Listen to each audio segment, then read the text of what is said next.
Next time on a very spooky fine dining podcast, the season 1 finale, TGI Fridays the 13th. Oh, you betcha, pineapple's gonna hit the fan as Michael's son Juicy, or in this episode, Juice son Voorhees, goes on a murderous rampage, and no one is safe. It gets real spooky, it gets real bloody, and not everyone's gonna make it to the end of the episode. Who will live, who will die? Listen to Fine Dining, the search for the most mediocre restaurant in America, break down a trip to TGI Fridays based on the atmosphere, the service, and the food, and try not to be scared to death. Hear the thrilling finale of Fine Dining, Wednesday, October 25th, wherever you get your podcasts.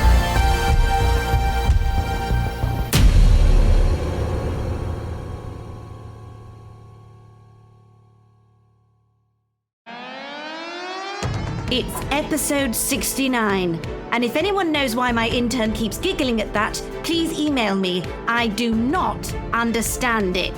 I'm Harriet Langley-Swindon, and this is Non-Censored.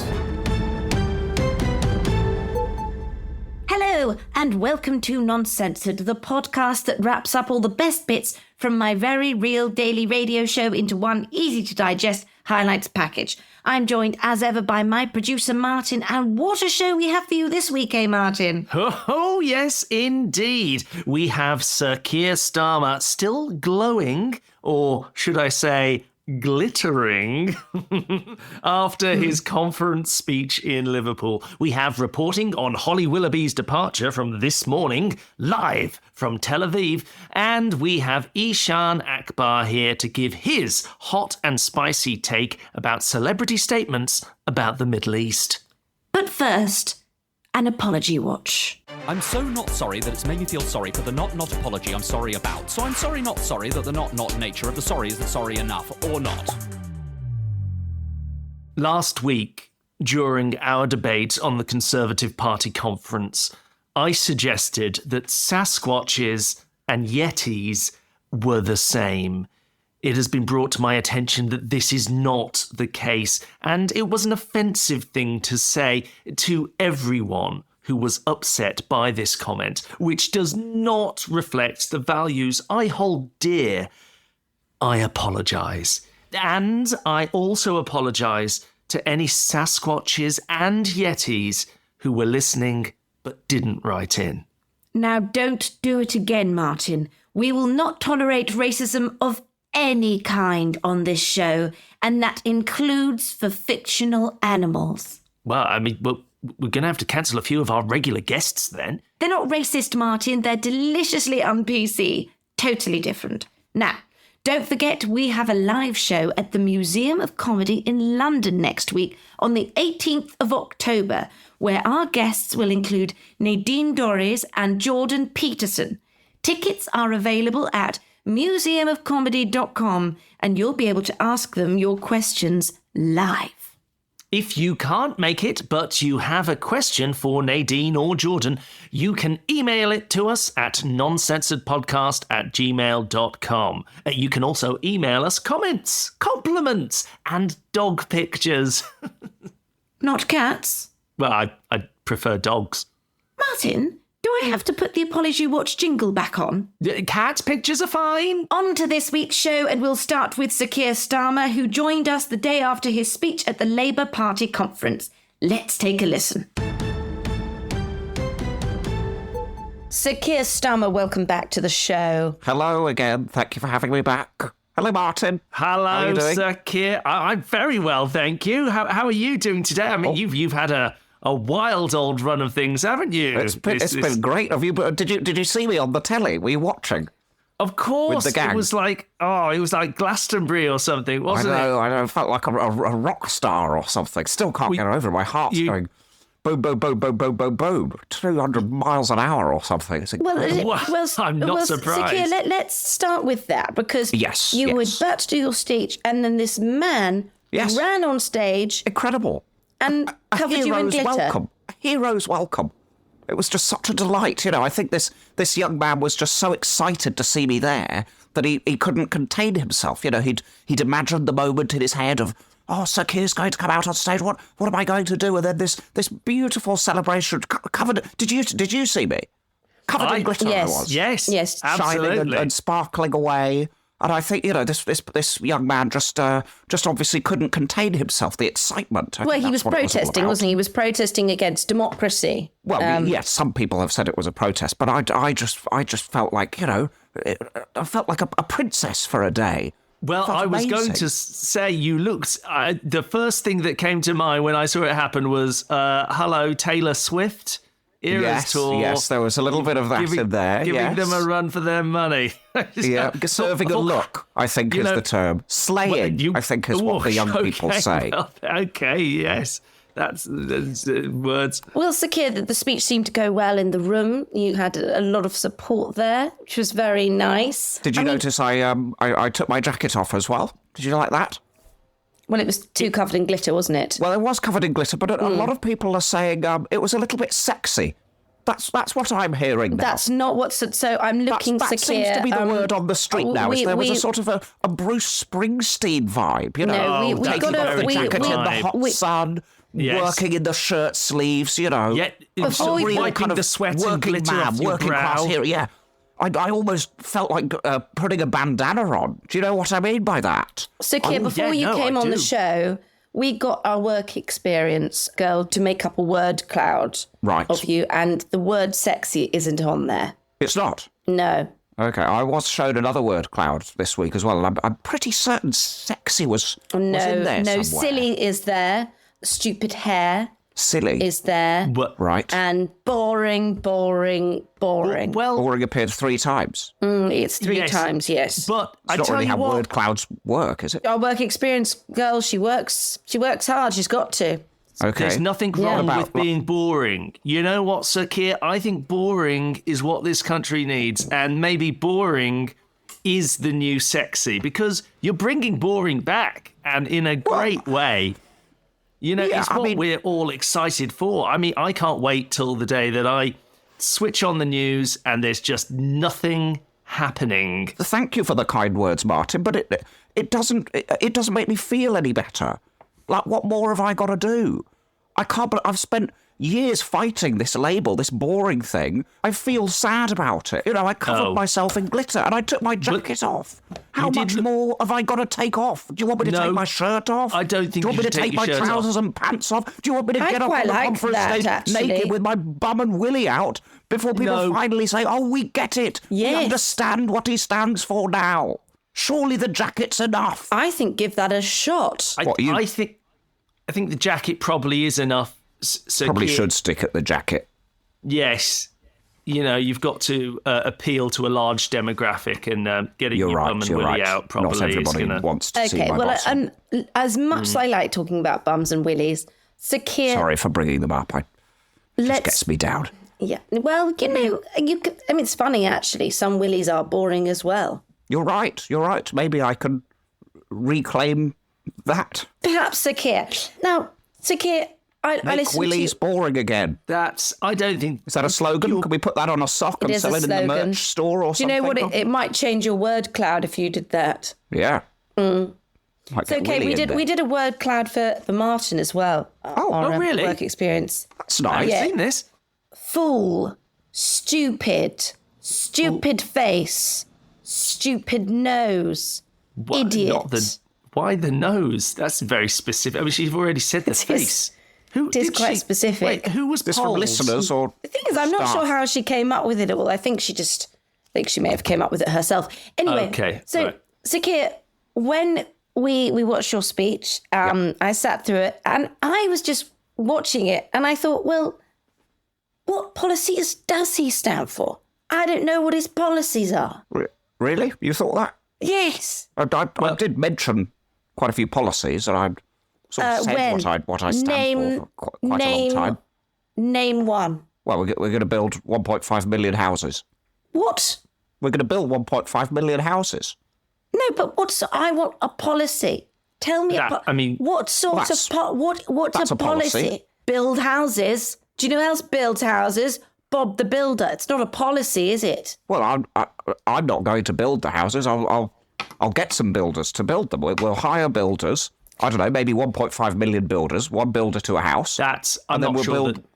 Well, Yeah, the finer details of this I haven't worked out. How many builders does it take to build a house? I just don't know what you stand for. Depends on the size of the house, I suppose. But, I mean, Let's say we get 3 million builders and we build 1.5 million houses. But I'm very clear on that. That's you can't listen to that and say, what are your policies? What do you stand for? I'm making it very clear. We're going to get 3 million builders. In fact, no, I'm going to say 3 builders to a house. What's 4.5 million builders, 1.5 million new houses? I think it might take more than 3 builders. It might be more like 10.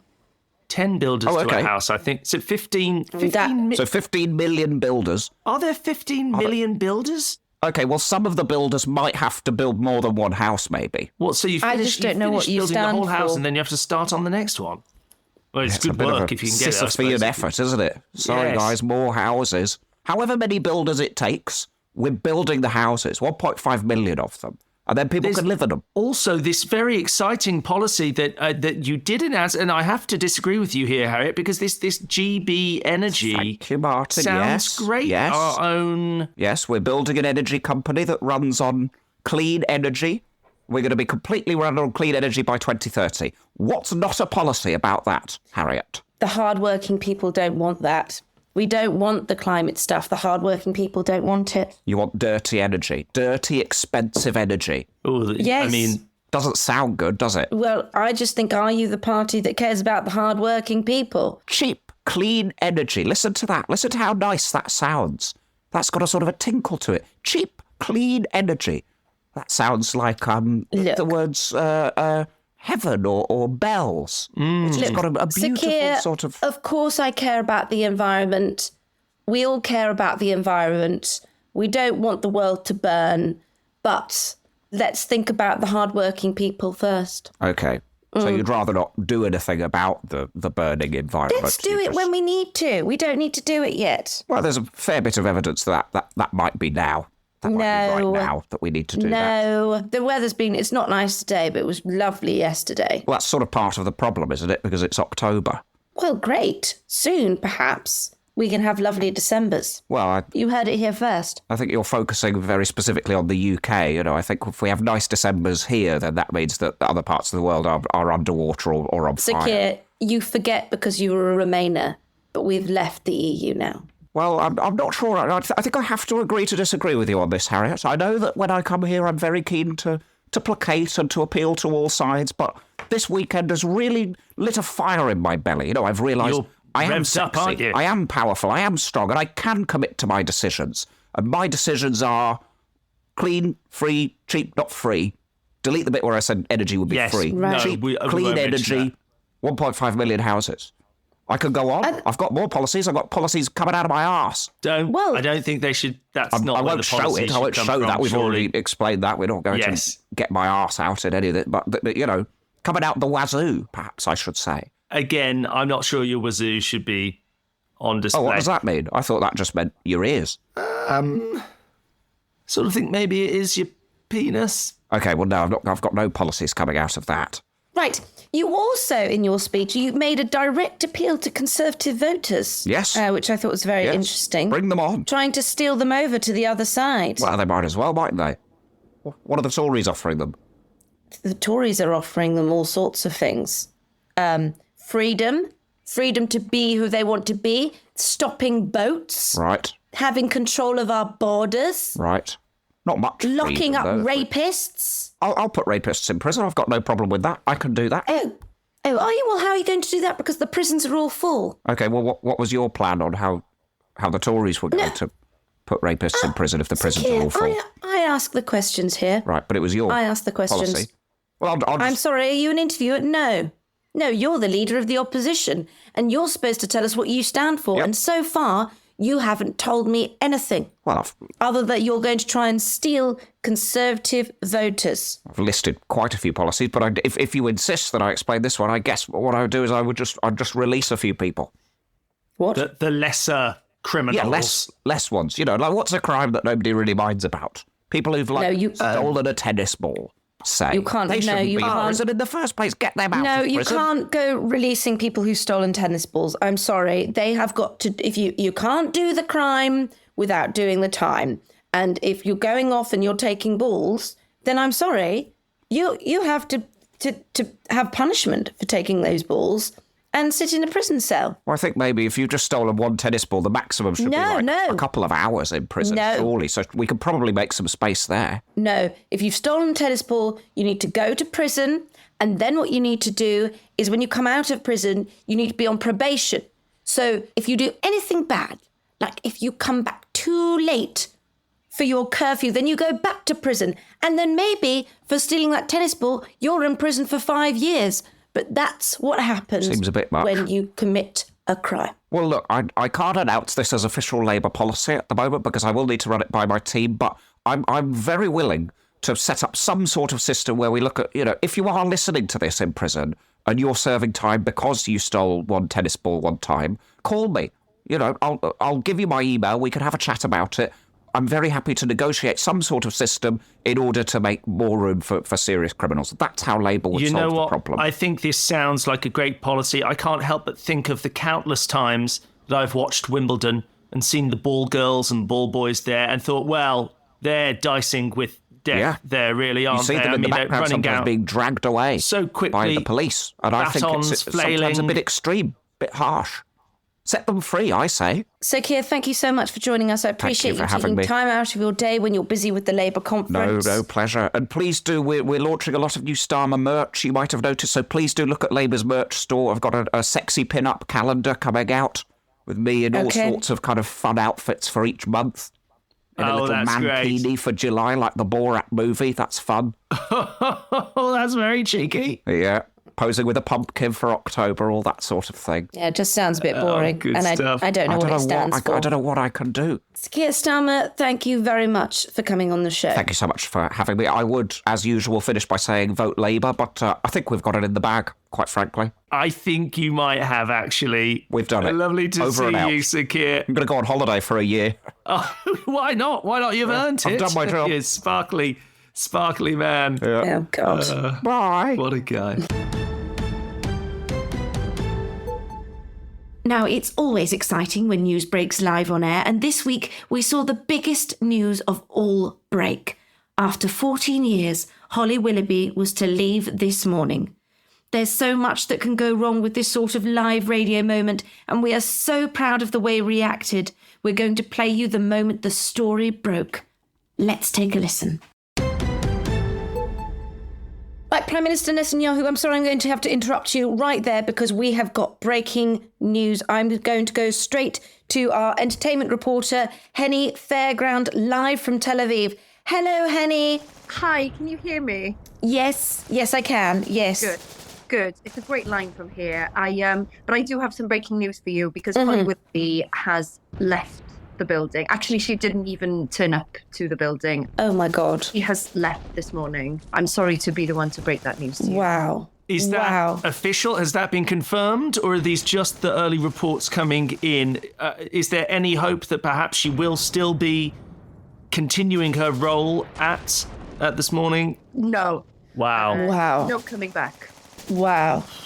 It's funny because I don't want to make this about me, but you always think as a broadcaster, am I going to be the one on the radio live when news like this comes through? It has been a stressful 60 seconds to be fair, since I got the news. I will have to go and lie down in my ensuite bedroom in a bit. The ensuite bedroom, by the way, which I should mention, didn't offer me continental breakfast this morning. What? Oh, Henny. I know. That's terrible. Did you almost see it as a sort of bad omen? You didn't get your continental breakfast and then Holly Willoughby leaves this morning. It was inevitable then. If I had just managed to swallow some croissant, then maybe things would have been different. But unfortunately not. Wow. The TripAdvisor review will be scathing. Yeah. Right. Well, I think it sounds like it should. What's the response on the ground over there to this news? I mean, there's been a lot of wailing. I spoke to someone called Adam earlier who said that she will be missed. He even suggested that maybe Elton John might like to rewrite Candle in the Wind. Oh, wow. Right. For this very event.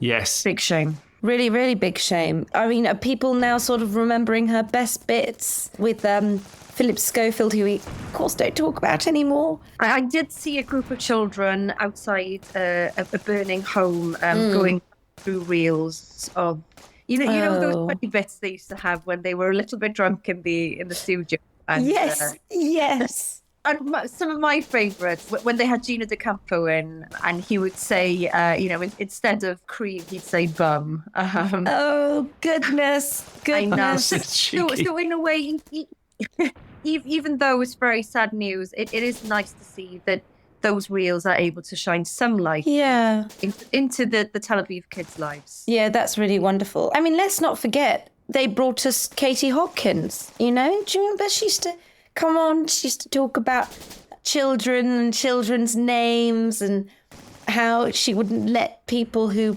she would let her children talk to other children who were called Chelsea and things like that. We all had a good laugh.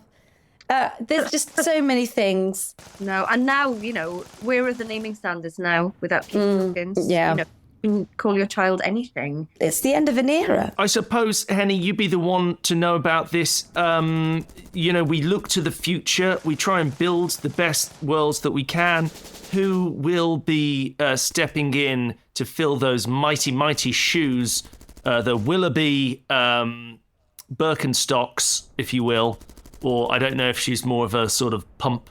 Does she wear pumps? Who's going to be taking her role now? There's got to be a hit list of, the great and the good who want that position. I mean, what I'm hearing is that Dermot O'Leary will fill all roles. Of course. Right. That's quite terrifying. Yes. Yeah. Because it's very hard to be agony aunt and cameraman.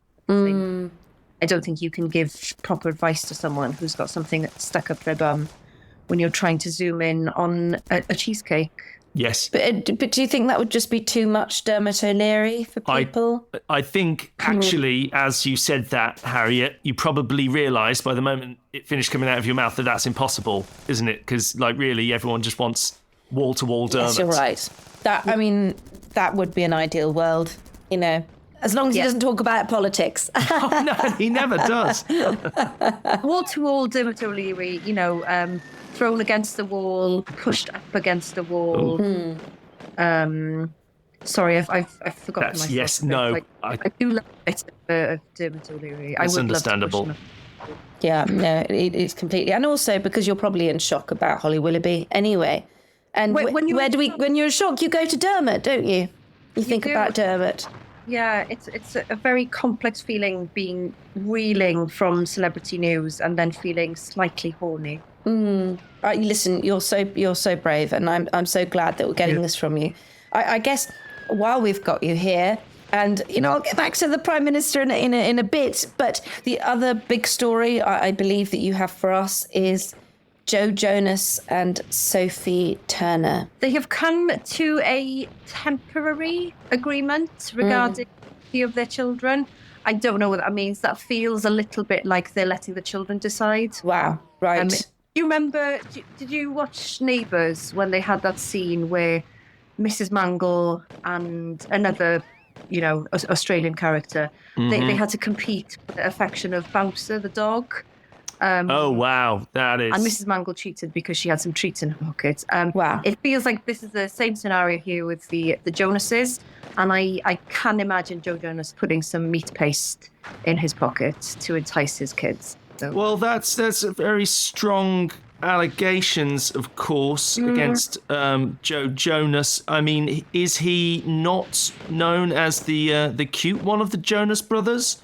Surely, they're all obviously very cute, but would he need to put any paste in his pocket in order to win over the affections of his own child? That's my question. Maybe he has to resort to these tactics. I mean, look at what Sophie's doing. She's going to Taylor Swift's house. I mean, what kind of mother does that? Taylor Swift is Sophie Turner's meat paste. Wow. Right, yes. In a way, I suppose we always knew that, but no one had ever really uttered those words before. But yeah. No. Meat paste is a very underrated food stuff these days. So, and I guess the Jonas Brothers are the ones to bring that back. So, is it, sorry, can I just clarify for some of our listeners, is meat paste sort of pate? In a very common sense, yes. I mean, pretty much any meat can be turned into a paste, of course, if you're willing to use your pestle and mortar. So let's not just limit it exclusively to pate. I once stood on a burger, not intentionally. Right. Paste on the floor, quite hard to get out.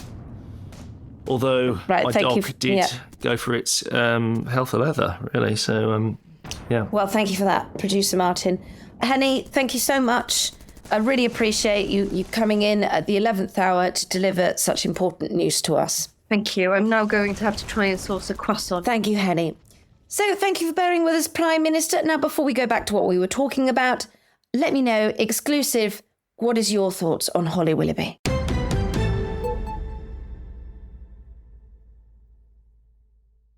Finally this week, we had Eshaan Akbar on the show and he offered a very hot and spicy take about which celebrities had spoken out in support of one side or other in the Middle East. Now, you were quite worried about this section, weren't you, Producer Martin? What? No. No, I mean, why would I be worried about a segment that talked about Israel and Palestine with no involvement from anyone with any personal experience in the region? But obviously some things had to be cut for time, so if you hear any jarring edits or bleeps, that's just a timing thing. Why would a bleep make anything shorter? Editing. Anyway, here's Eshaan.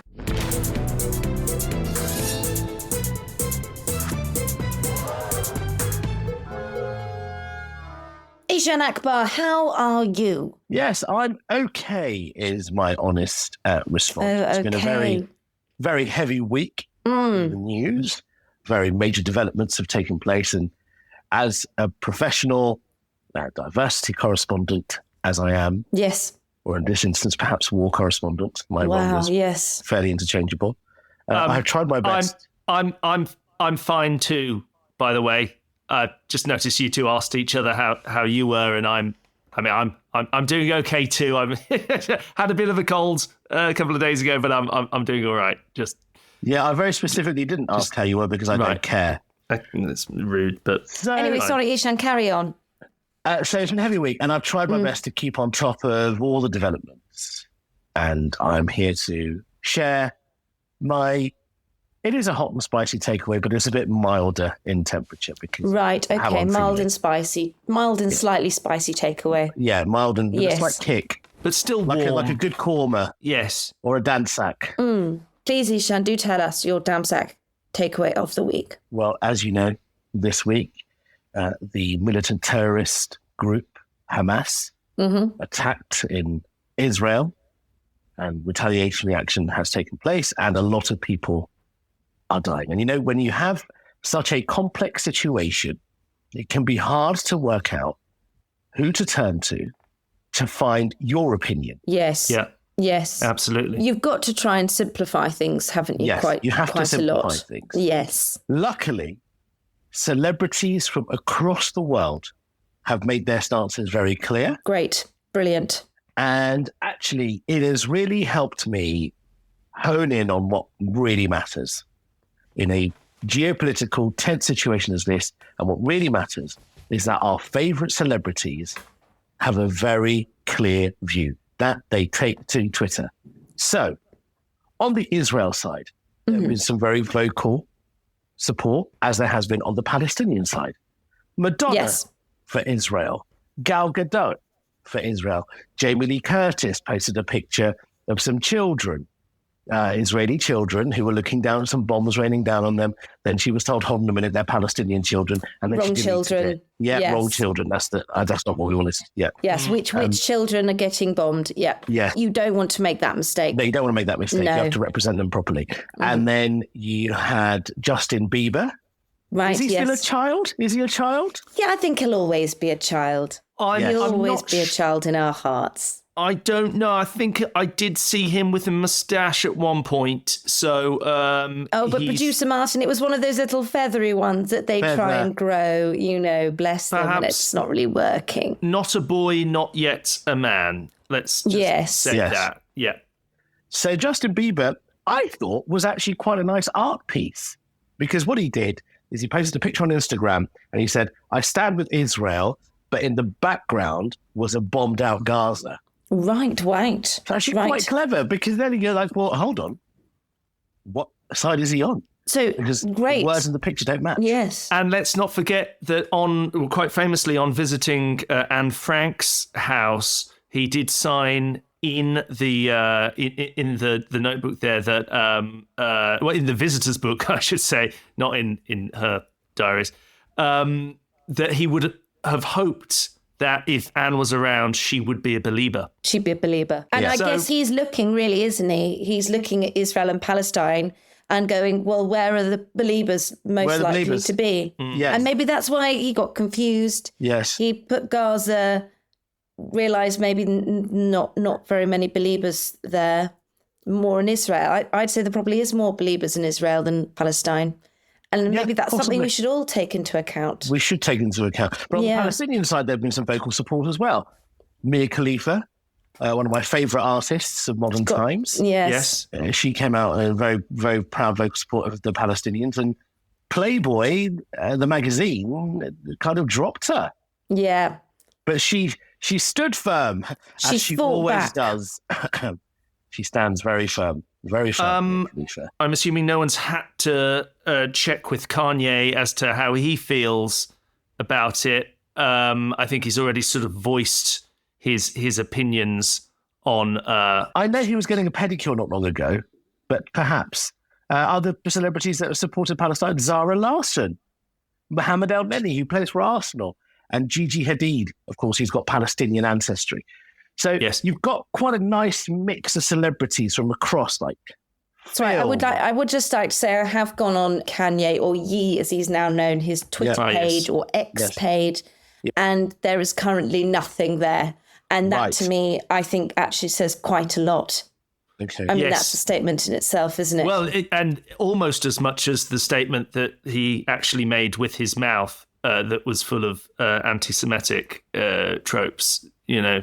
Just a little while back. So. Was we saying that's a statement? In of sorts, yes. I think yes. I just think, Producer Martin, if it's not on Twitter, then it's not true. Has it really happened? Yeah, no, fair enough. If it's not on X, formerly known as Twitter, then it's not true. So. Sure. So what's really nice about this is you've got celebrities from across film and media and sport all voicing their opinion and their support for either side.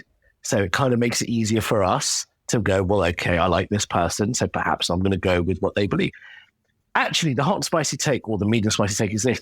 I think anybody who has ever appeared on television, even as an extra, they must now say who they stand with. Make your opinions known. You can't sit on the fence. Well, you also can't go atrocities on both sides. You can't say, maybe they shouldn't have done all those terrible things, but they can't do these terrible things either, and maybe people should stop doing terrible things. No, that's weak. That's weak. You choose one side or the other. What are you, some sort of weak centrist? Yes. Yeah, exactly. You can't be on the side here. You pick a side. Now, so I want to hear from Mr. Motivator. Yes. Well, yes, Natasha Rankin. Yes. Okay. The whole of the Saturdays have been deafeningly silent. Charles Hanson, Antiques Road Trip. Yep. Yeah, that's fair Tell enough. us what you think. What is going on. Yes. I want to hear for the whole board of the Strictly Come Dancing judges. I want to know what they all think. If you were kicked out in the first week of The Apprentice, tell us what you think. Tell us what you think. Are you scared? Are you afraid? This does seem like quite an extreme measure to make sure that everyone picks a side. But I've got to give it to you, Eshaan. You do raise a very important question here. I mean, I, for one, have been a little disappointed, to say the least, that Lad Baby has not released any kind of statement. Wow. I mean, when it comes to sausage rolls at Christmas time, he won't shut up.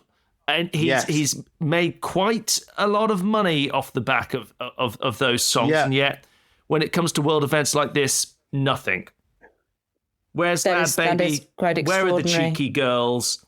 Where's Chris Evans?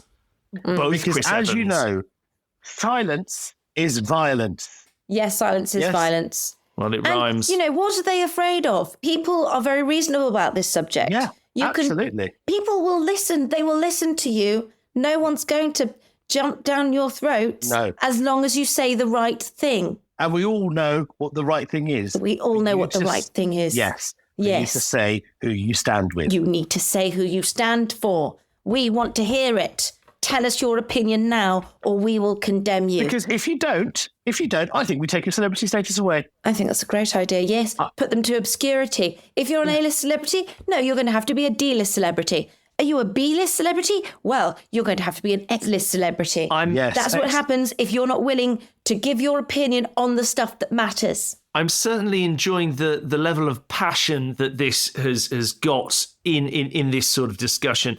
The thing that I'm a little bit concerned with is that, sometimes in order for a lasting peace, it takes a little bit of nuance, and maybe we can see that there's more that bonds us together than drives us apart. No, you can't have nuance in a subject like this, Martin. There is no nuance. It is black and white. What if we just got some celebrities to sing a song together? Maybe if they could they did it. Oh, okay, yes, no, I'd be up for that. Yes, what kind of song would they sing? Just a healing song that is... What about imagine me and you and me? No matter how we cross the line, it'd have to be the only way for me and you. That one. Why would it be happy together? I'd quite like them to bring some garage classics back. Like what? With little bits of luck, we can make it through tonight. Oh. Ta-na-ni. Yeah, and I would like to see all the celebrities do that. Maybe a little bit on the nose at the moment while there's, mass bombing, but certainly a garage classic. No one's arguing with that. Yeah, there's many, many tracks. And maybe that's the next step. I mean, it's scary times. And maybe the next step for us as a country and us as the world is to pick the perfect song that we can all sing together. I just think the world needs celebrities to give us peace. Yeah. And the only way you can give us peace is either by telling us which side to choose. And if we like you and your work, we'll choose your side. Yeah. And if you're incapable of doing that, then just sing us a song.